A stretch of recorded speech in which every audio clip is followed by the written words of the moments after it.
Good morning, everyone. I'm coming to you from my house today on this very snowy day. Hopefully, you guys are all staying warm and that we have a great day tomorrow and that it's not still blizzarding outside.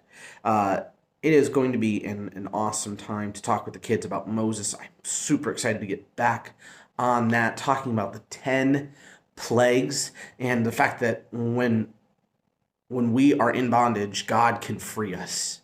When we are in our darkest, God can free us. And I'm also excited because we're back at Crucial Conversations again. All right, this is just awesome. We took a week off at least for talking about rest with our week off last week, and I'm just so excited to jump back into everything. And with Crucial Conversations, we've talked about quite a few things.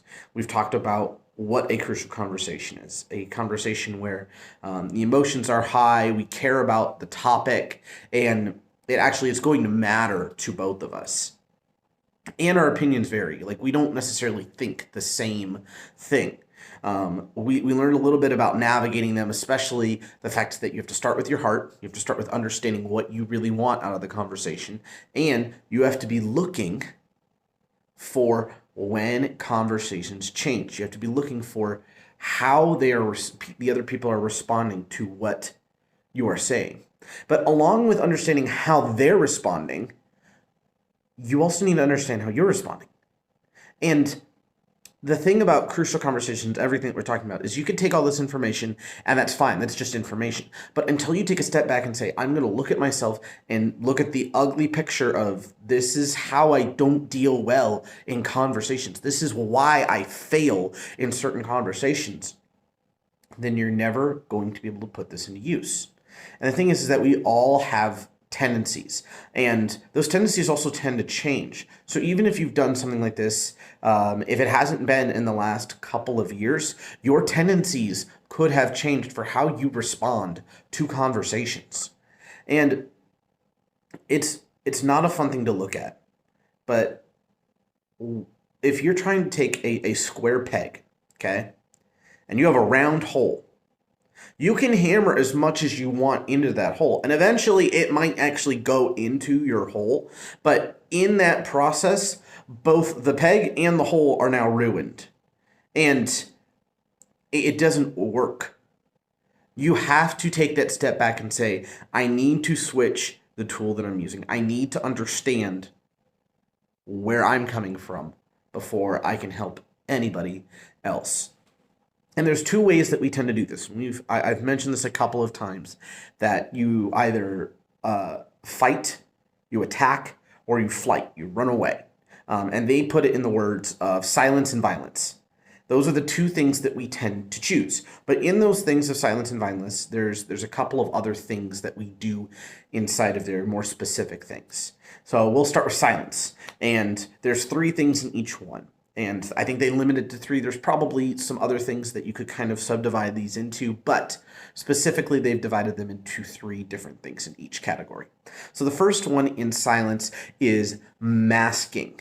And with masking, it's a lot of people might take it as violence because it is that sarcasm. It is turning everything back in on itself, so you don't have to approach it. It is turning everything into jokes. It is using sarcasm to kind of twist the conversation back. And the whole point of doing it isn't to get back at the other person. It's not to attack the other person. The whole point of using the sarcasm, using the humor, is because you're trying to mask and change the topic that you are talking about. You really, really want to avoid that topic, but while at the same time, like, make it look as if you actually are talking about it. You're putting this mask on of I'm going to talk about this, but I'm actually really not going to talk about this. Second one for silence is avoiding. And avoiding is not physically moving away from the conversation. It is mentally moving away. And with avoiding, you are waiting for those opportunities to change the conversation to something that is not crucial at all. Even if the thing has to be done at that very moment there, you at least have the thoughts popping in your mind of, I want to change this over to this. Like, I don't want to deal with this. I want to change this. Even if you stay in the conversation, even if you say, you know what, you go back to your mind, you're like, I have to stay here. We have to figure this out because this is like due today. This is due tomorrow. But you have those thoughts of the fact that you don't want to be in that conversation. You want to avoid it. You want to switch it. And you use your words to guide the conversation to a path that leads to something that's not crucial. And that can even be by talking about something else that's crucial, but that's crucial far, far down the road because you know that you're not having to make a decision on that right away. The last thing with silence is withdrawing.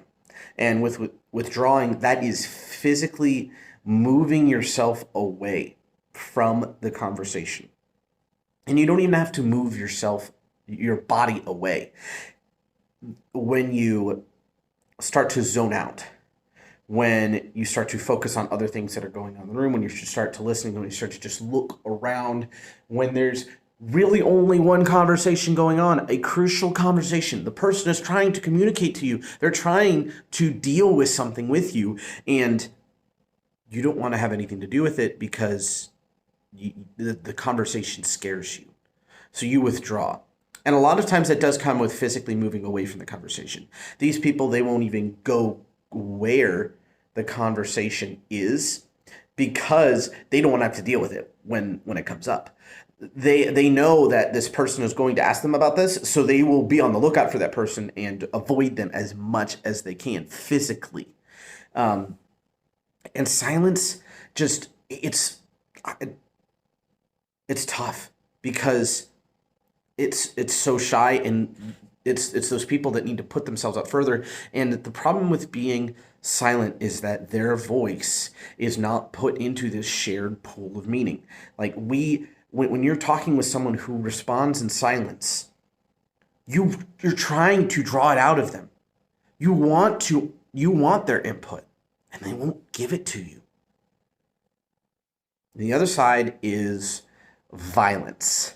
And with violence, there's, again, 3 different things. There's one that kind of goes over everything. We'll do that one last. But there is, we'll go from most aggressive to least aggressive. So most aggressive for violence is attacking. Literally, physically, I want to in this conversation so bad that I am willing to call the person names. I am willing to put them down. I'm willing to say whatever I need to say to get myself to technically be the victor of this conversation. And I don't care what it costs me to be able to do this. I am going to say what I have to say. And that is, out of all of these, I think attacking and withdrawing are the 2 scariest. Withdrawing not even being in the conversation itself, and attacking being that to the point where you don't even care that someone else is feeling a certain way about something. The second most violent one, or second least, in the middle, is labeling. So you when you have these conversations, you start comparing them to other things, and you label them lumped in with everything so that you can win the argument by grouping. So if it's very, very simple, if you're, and this is not necessarily a crucial conversation, but a lot of people will say that men don't cry because it's not manly to cry. But the truth is that men cry, even in sad movies, even when it's not like something like personal to them, like men can cry. But a person who is labeling would take that and say, no, all men don't cry. Like, this is a fact. You are lumped into this group. This is what you are. And the same thing goes for how they would approach women, people of race, like anything. Like, you're a kid, therefore you're going to do this. And whether that kid should be doing that or not, they've in their mind, they've won the conversation and ended it because they've lumped them into this category.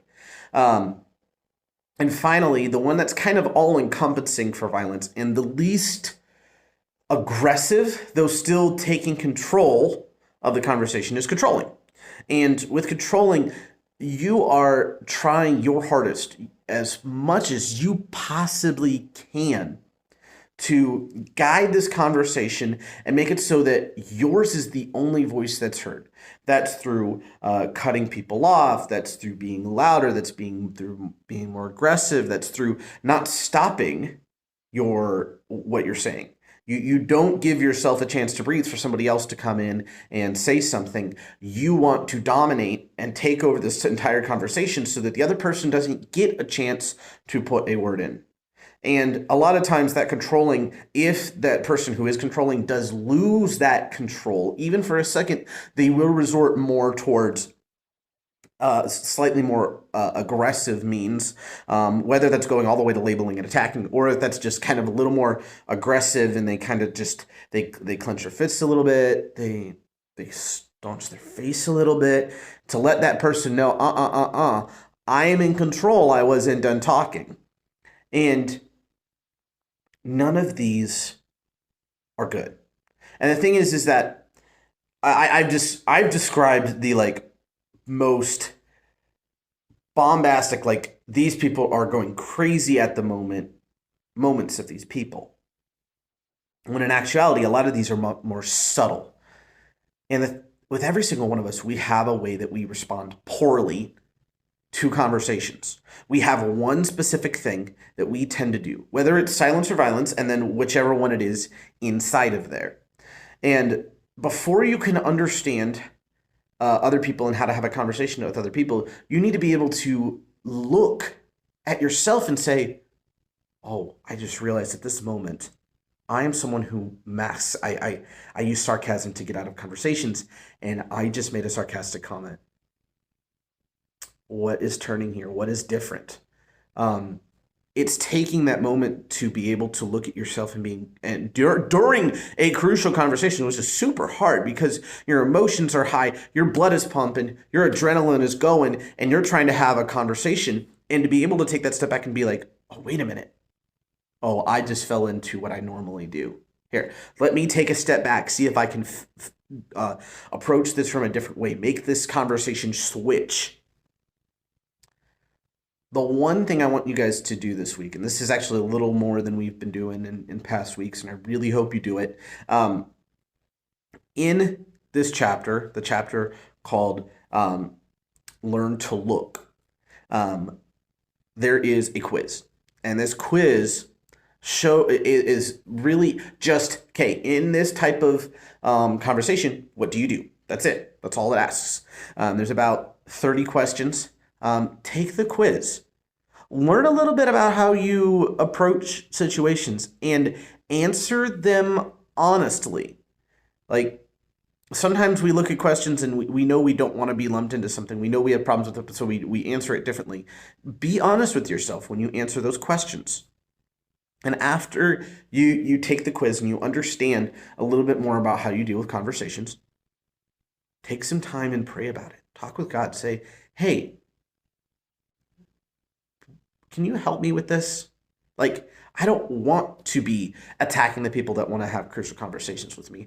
I don't want to be withdrawing away and pulling away every time I feel like someone wants to have a crucial conversation with me. I don't want to be masking everything in sarcasm. Because until we deal with our own issues to the point where we can at least see when they come up, we're never going to get rid of them completely. They might shift to a different one, but we're never going to get rid of them away completely. But when we can take those moments to be able to say, I understand how I respond. I don't like how I respond. And I will seek forgiveness and I will seek to change how I respond. When we can look at those three things, that changes our entire perspective of how we work with other people. I hope this was really helpful for you guys. I really hope you guys have some big insights that come from this quiz. And I'm super looking forward to tomorrow. All about the 10 plagues. Ooh, the creepy crawlies. It is going to be so fun. I'll see you guys then. Bye.